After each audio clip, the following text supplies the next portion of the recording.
बिस्मिल्लाहिर्रहमानिर्रहीम। अस्सलाम वालेकुम डियर क्लास, कैसे हैं आप सब लोग। हमने कल सिक्योरिटी और डाटा प्रोटेक्शन वाला चैप्टर स्टार्ट किया था। तो कल हमने इसमें से वायरसेस के बारे में पढ़ा, डाटा की सिक्योरिटी के बारे में पढ़ा। आज हम ये देखते हैं कि डाटा प्रोटेक्शन क्या है।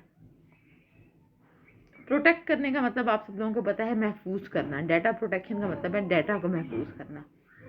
डाटा को आपने किस चीज़ से महफूज करना होता है। डाटा किसी बंदे का अपना ज़ाती भी हो सकता है, डाटा किसी ऑर्गेनाइजेशन का भी हो सकता है। इस डाटा को अनऑथराइज्ड पर्सन से, अनऑथराइज्ड पर्सन का मतलब है जो पर्सन इस डाटा को देखने के, उसे इस्तेमाल करने के अहल नहीं है, उन्हें ज़रूरत नहीं है, उन्हें अलाउड नहीं है, उनसे डाटा को किस तरीके के साथ महफूज करना है।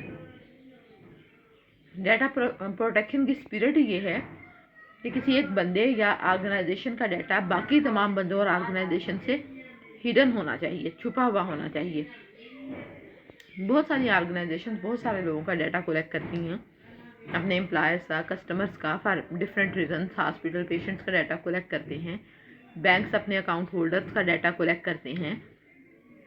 इसी तरह के साथ कॉलेज है, उसने स्टूडेंट्स का डाटा कलेक्ट किया होता है, स्टूडेंट्स के रोल नंबर, स्टूडेंट्स के फ़ोन नंबर, एड्रेसेस, पिक्चर्स, ये सारी इंफॉर्मेशन कॉलेजेस के पास होती है। And they are bound to keep it secret. ये नहीं है कि हर बंदे की एक्सेस में वो फ़ोन नंबर या वो पिक्चर्स आ जाएं, ऐसा नहीं होता और ऐसा नहीं होना चाहिए। इसी तरीके के साथ हॉस्पिटल ने अगर पेशेंट का डाटा रखा है, तो उनकी प्रीवियस मेडिकल हिस्ट्री रखी है, तो वो बाउंड है कि वो किसी को भी ये प्रीवियस हिस्ट्री या डाटा ना दें अनटिल एंड अनलेस किसी लीगल पर्पस के लिए, अनटिल एंड अनलेस किसी लीगल पर्पस के लिए वो चाहिए हो, डाटा चाहिए हो और वो डाटा मांगा जाए। इसके अलावा वो डाटा किसी को भी प्रोवाइड ना करें। फिर इस डाटा को प्रोटेक्ट करने के फिर फर्दर मुख्तलिफ तरीके हैं। गवर्नमेंट ने भी इस डाटा की प्रोटेक्शन के लिए मुख्तलिफ रूल्स बनाए हैं, जिनका पर्पज़ यही है कि कोई ऑर्गेनाइजेशन या उस ऑर्गेनाइजेशन में मौजूद कोई भी बंदा खुद भी इस डाटा को किसी भी तरीके के साथ मिसयूज़ ना कर सके। जैसे मोबाइल फ़ोन कंपनीज़ हैं, वो आपके फ़ोन नंबर्स या आपकी कोई और इन्फॉर्मेशन या इवन आपके फिंगरप्रिंट्स भी वो लोग सेव करते हैं, तो वो किसी और को किसी भी पर्पज़ के लिए अनऑथराइज यूज़ के लिए ना दें। तो डाटा प्रोटेक्शन का मतलब है security of data against all type of unauthorized accesses और मिसयूज़। इसके लिए फिर मुख्तलिफ एक्ट हैं, प्राइवेसी। इसी तरीके के साथ जिस तरह से डाटा सिक्योरिटी होती है, वैसे ही प्राइवेसी है। प्राइवेसी का क्या मतलब है कि हर बंदे को ये राइट हासिल है कि वो अपने बारे में जो बात, जो चीज़ किसी को बताना चाहे, किसी को दिखाना चाहे वो दिखाए, और जिसको सीक्रेट रखना चाहे वो सीक्रेट रखे। और वो अगर किसी ऑर्गेनाइजेशन को डाटा दिया भी है उसने, तो वो उसे रोक सकता है कि वो उसका डाटा आगे मूव ना करे। इसके लिए भी डाटा प्रोटेक्शन एक्ट है बाकायदा तौर पे डाटा के मिसयूज़ को रोकने के लिए।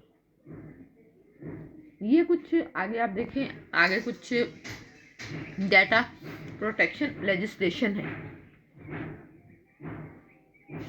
इसका क्या मतलब है कि वो कवानीन जो गवर्नमेंट ने, जो काबीना ने वक्तन फ़वक्तन बनाए हैं डाटा को प्रोटेक्ट करने की। अब देखें, जैसे जैसे इदारे कंप्यूटराइजेशन की तरफ बढ़ रहे हैं, आलमोस्ट सारे इदारों का डाटा और मुल्क के सारे बंदों का, सारे कस्टमर्स का डाटा कंप्यूटर पे है। तो इंफॉर्मेशन टेक्नोलॉजी के इस इरा में किस चीज़ की ज़रूरत है कि उस डाटे की प्रोटेक्शन के लिए मुख्तलिफ रूल्स हों।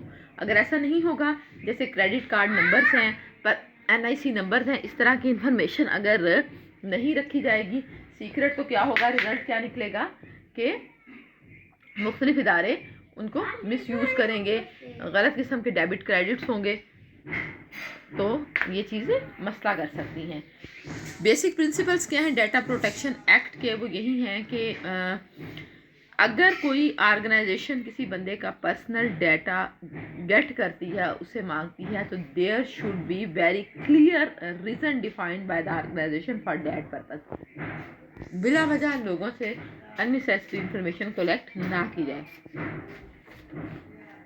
और जिस बंदे से भी डाटा लिया जा रहा है वो डाटा उसकी परमिशन के बगैर कहीं पे भी और डिस्क्लोज ना हो। ये मुख्तलिफ एक्ट्स हैं फिर 1980 का प्राइवेसी एक्ट है, ये है, ये जो है फेडरल गवर्नमेंट के भी इवन जो मुख्तलिफ एजेंट्स हैं उनको मना करता है कि वो प्रेस ऑफिस की बिला वजह सर्चिस ना करें। फिर 1984 केबल कम्युनिकेशन पॉलिसी एक्ट है, ये केबल कंपनीज को रिस्ट्रिक्ट करता है कि वो अपने कस्टमर्स की इंफॉर्मेशन शेयर ना करें। डाटा प्रोटेक्शन एक्ट है, असल में ये आपने देखना है, डाटा प्रोटेक्शन एक्ट ये शामिल है आपके सिलेबस में 1984 और 8 डाटा प्रोटेक्शन प्रिंसिपल। ये हर बंदे को महफूज बनाता है कि उसकी पर्सनल इंफॉर्मेशन अनऑथोराइज अंदाज से मिसयूज ना हो। डाटा प्रोटेक्शन एक्ट 1984, 8 प्रिंसिपल्स हैं इसके, ये यही हैं that the information in personal data shall be obtained and processed fairly and lawfully। कि जो भी इंफॉर्मेशन है किसी शख्स के पर्सनल डाटा के बारे में, इसकी गेटिंग और इसकी प्रोसेसिंग बिल्कुल फेयर होनी चाहिए एंड लॉफुल, कानून के मुताबिक होनी चाहिए। Personal data shall be held only for the specified and lawful purpose। किसी का पर्सनल डाटा अगर कोई ऑर्गेनाइजेशन रखती है तो क्लियर डिफाइंड पर्सन हो के इस चीज़ के बारे में, कॉलेज अगर आपका फ़ोन नंबर ले रहा है तो आपकी पिक्चर्स ले रहा है तो क्लियरली डिफाइन करें कि हम इस पर्पज़ के लिए ले रहे हैं, उसको किसी नेगेटिव एक्टिविटी में इन्वॉल्व ना करें। अच्छा, ये तो हो गया पर्सनल डाटा ऑब्टेन करना और रिटेन करना। ऑब्टेन करने का मतलब होता है हासिल करना, लेना, और रिटेन करने का मतलब होता है रखना। उसके बाद है यूज़ और डिस्क्लोज करना। Personal data shall not be used और disclosed for unspecified purposes. Personal data को यूज़ और डिस्क्लोज नहीं करना चाहिए अनस्पेसिफाइड पर्पसेस के लिए। और दूसरी बात नेक्स्ट क्या है कि एक्सेसिव इन्फॉर्मेशन आपने नहीं गेट करनी। जो इन्फॉर्मेशन आपको चाहिए ठीक है, जैसे आप लोगों की पिक्चर्स आई हैं, अब आपसे आपके पेरेंट्स की पिक्चर्स मांगनी जाएं तो इस तरह की एक्सेसिव इन्फॉर्मेशन नहीं गेट करनी चाहिए। और personal data shall be accurate and kept up to date. जो भी पर्सनल डाटा एम्प्लॉयज़ का, कस्टमर्स का, किसी का कोई भी ऑर्गेनाइजेशन कलेक्ट कर रही है, ये एक्यूरेट और अप टू डेट होना चाहिए। और स्पेसिफाइड टाइम पीरियड से ज़्यादा उसको आपने नहीं रखना। मतलब जो भी ऑर्गेनाइजेशन की पॉलिसी है 3 साल, 4 साल, 5 साल, उसके बाद आपने उस डाटा को डिस्कार्ड करने की वो पाबंद होंगी। इसके अलावा क्या है कि कोई भी इंडिविजुअल को ये राइट हासिल है कि वो अपने पर्सनल डाटा के बारे में जब जानना चाहे वो उस डाटा को इनका एक्सेस कर सके, करेक्ट कर सके, मतलब उसमें कोई गलती है तो उसको करेक्ट कर सके, और रेज और जिस मर्जी इंफॉर्मेशन को वो रेज कर सके। और अगर कोई भी इदारा लोगों का पर्सनल डाटा रखता है, हासिल करता है, तो उससे इंश्योर करना चाहिए कि उसके पास ऐसे मीन्स हों कि वो उस डाटा को प्रोटेक्ट भी कर सके। लीगली, फेयरली, लॉफुली ऑब्टेन करे, लीगली, फेयरली, लॉफुली पोजेस करे, और उसके पास ऐसे मीन्स हों कि वो इनको अनऑथराइज तौर पे कहीं पे ना मूव कर सके। कंप्यूटर सिक्योरिटी एक्ट है इस तरह के साथ कि जो आप सिक्योरिटी फाइल्स वगैरह को इलीगली आप कम्युनिकेट नहीं करेंगे। वीडियो प्राइवेसी प्रोटेक्शन एक्ट है, ये जो वीडियोस पर्सनल लोग फंक्शंस पे बना लेते हैं और फिर उनको वायरल कर देते हैं, ये उसके खिलाफ प्रोटेक्शन प्रोवाइड करता है। मैचिंग प्राइवेसी जो है एक्ट है, सर्टन रिकॉर्ड्स की कंपैरिजन से रोकता है। कंप्यूटर मिसयूज एक्ट भी है 1990, ये computer unauthorized access to computing material और फिर कंप्यूटर मटेरियल में किसी भी किस्म की मॉडिफिकेशंस वगैरह से रोकता है। डाटा प्रोटेक्शन एक्ट भी है, ये कंप्यूटराइज्ड हो personal data, structured manual file में रखा हुआ हो, इस चीज़ को इंश्योर करता है।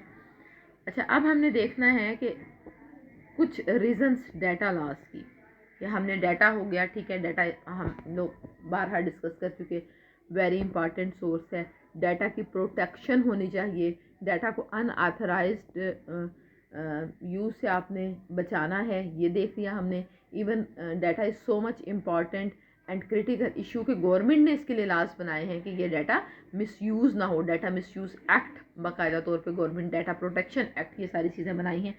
अब हमने देखनी है वो चंद रीजंस जो जिसकी वजह से डाटा को नुकसान पहुंच सकता है, डाटा का लॉस हो सकता है।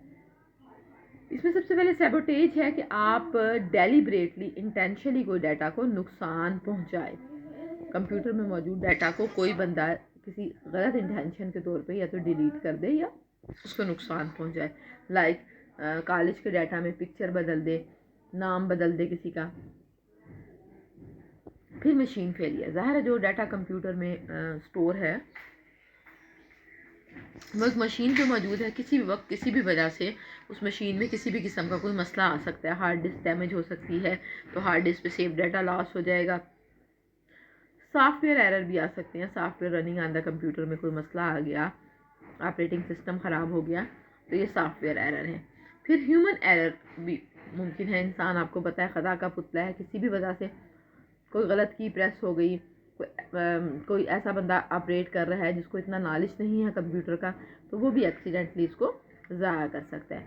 फिर पावर फेलियर के नतीजे में भी सडन ब्रेक डाउन जो होता है इलेक्ट्रिसिटी का, दरमियान में कंप्यूटर अचानक से शट डाउन होने से भी सम टाइम हमारा कुछ डाटा ज़ाया हो जाता है। उसके बाद पासवर्ड है। पासवर्ड्स क्या होते हैं? पासवर्ड से अब सब लोग वाकिफ़ हैं। कोई भी सीक्रेट वर्ड जो कंप्यूटर सिस्टम और प्रोग्राम को बचाने के लिए इस्तेमाल किया जाए। ये नंबर, अल्फ़ाबेट्स या दोनों का कम्बिनेशन हो सकता है। यूज़र को कंप्यूटर को या कंप्यूटर में मौजूद किसी डाटा फाइल्स को एक्सेस करने के लिए पासवर्ड देना पड़ता है।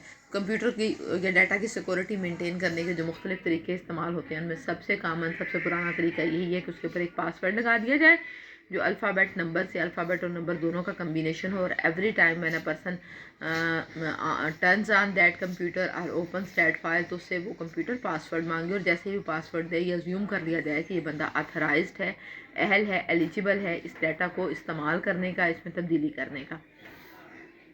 रफ्ता रफ्ता वक्त के साथ यही टेक्निक्स एडवांस होती गई। फिर फील किया गया कि पासवर्ड जो हैं ये लोग एक दूसरे के पासवर्ड गेस भी कर सकते हैं, लोग फोर्सफुली किसी से उसका पासवर्ड ले भी सकते हैं, लोग बाय चांस भी एक्सीडेंटली भी उस पासवर्ड तक पहुंच सकते हैं। तो डिफरेंट सार्ट के बायोमेट्रिक उसके बाद प्रोटेक्शंस लगी। बायोमेट्रिक प्रोटेक्शन का मतलब है फिंगरप्रिंट, मतलब आपके किसी बायोलॉजिकल फैक्टर से, जैसे फिंगरप्रिंट है, हैंड ज्योमेट्री है, ये सब लोगों की एक दूसरे से मुख्तलिफ होती है। रेटिना है आइज़ का, ये सारे लोगों का एक दूसरे से मुख्तलिफ होता है।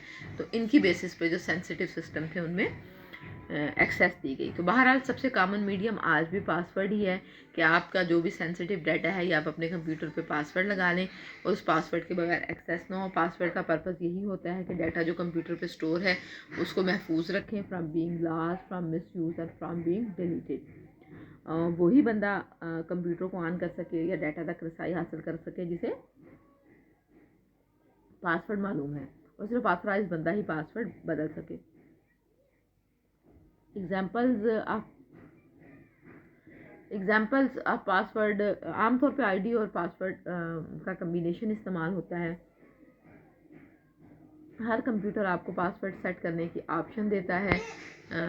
अगर पासवर्ड लगा हुआ होगा तो लॉगिन होने से पहले आपको देना पड़ेगा। इस तरीके के साथ ईमेल फैसिलिटी जो है वो भी आप तभी अवेल कर सकते हैं जब आपको अकाउंट के अलावा पासवर्ड मालूम हो। इंटरनेट सर्विस प्रोवाइडर्स भी आपको पासवर्ड देते हैं। अब हम बार बार कंप्यूटर की सिक्योरिटी की बात कर रहे थे, डाटा की सिक्योरिटी की बात कर रहे थे, तो जो चीज़ डाटा को सिक्योरिटी और प्रोटेक्शन को इंश्योर करती है वो बैकअप ऑफ डाटा है। बैकअप क्या होता है? बैकअप का मतलब है एडिशनल कॉपी ऑफ डाटा और information stored on secondary storage media is called the backup of data. आप अपने डाटा की एक एडिशनल कॉपी अपने कंप्यूटर की हार्ड डिस्क पे, यूएसबी में या सीडी में सेव करके रख दें तो दैट इज़ कॉल्ड बैकअप। ताकि अगर आप कोई भी मसला आपके कंप्यूटर में पेश आता है तो ये नहीं कि सारा डाटा लॉस हो जाए, बल्कि आपके पास उस डाटा की एक कॉपी पड़ी हुई हो जहाँ से आप दोबारा कंप्यूटर को करेक्ट रिपेयर करा के उसमें वो डाटा डाल सकें। क्योंकि कंप्यूटर सिस्टम किसी भी वजह से कोई भी इसमें मसला आ सकता है, जैसे बैंक से अब अकाउंट होल्डर का सारा डाटा कंप्यूटराइज्ड है, तो ये नहीं कि बैंक का अगर कंप्यूटर ख़राब हो जाए तो बैंक्स को मालूम ही ना होगा कि अकाउंट होल्डर के अकाउंट में कितने पैसे हैं। पर्पज़ ऑफ बैकअप भी यही है कि इम्पॉर्टेंट फ़ाइल एक्सीडेंटली डिलीट ना हो जाए, या एग्जिस्टिंग फ़ाइल का कोई पार्ट यूज़र चेंज ना कर ले, कंप्यूटर में किसी मैकेनिकल फेलियर की वजह से डाटा का लॉस ना हो जाए, या कोई ऐसा वायरस ना आ जाए जो डाटा फाइल्स को डैमेज करे, या कोई बंदा कंप्यूटर सिस्टम चुरा ले, या फायर या पावर फेलियर की वजह से कंप्यूटर सिस्टम को कोई नुकसान हो। इन तमाम सूरतों में बैकअप जो होगा वो आपके लिए लाइफ सेविंग का काम करेगा। डिफरेंट टाइप के बैकअप्स होते हैं। एक कंप्लीट बैकअप होता है, इसका क्या मतलब है कि हार्ड डिस्क पे जितना भी डाटा है उसका आप बैकअप ले लें, that is called complete backup. इसका क्या फ़ायदा है कि पूरी की पूरी हार्ड डिस्क का आपका पास बैकअप हो जाता है, और जब भी हार्ड डिस्क में कोई मसला है आप उसको रिस्टोर कर सकते हैं। फिर है इंक्रीमेंटल बैकअप। यूजुअली ये प्रेफर किया जाता है कि वन टाइम आप कंप्लीट बैकअप ले लें, उसके बाद उसमें काफ़ी टाइम लगेगा जब आप कंप्लीट बैकअप लेंगे। उसके बाद for the sake of time saving आप इंक्रीमेंटल बैकअप लें। इंक्रीमेंटल बैकअप का क्या मतलब है कि जो भी लेटेस्ट चेंजेस मॉडिफिकेशन होंगी वो सिर्फ उनका बैकअप ले, ओरिजिनल तो सारा डाटा ऑलरेडी उसके पास वैसे ही मौजूद है। हम बैकअप फ्लॉपी डिस्क पे भी ले सकते हैं, जिप डिस्क पे भी, मैग्नेटिक टेप पे भी, सीडीज पे भी, इन सब चीज़ों पे। इसके साथ ही आपका ये वाला यूनिट ख़त्म हुआ, और कोई मसला हो तो आप इसमें पूछ सकते हैं। नेक्स्ट यूनिट फिर हम अकॉर्डिंगली स्टार्ट करेंगे।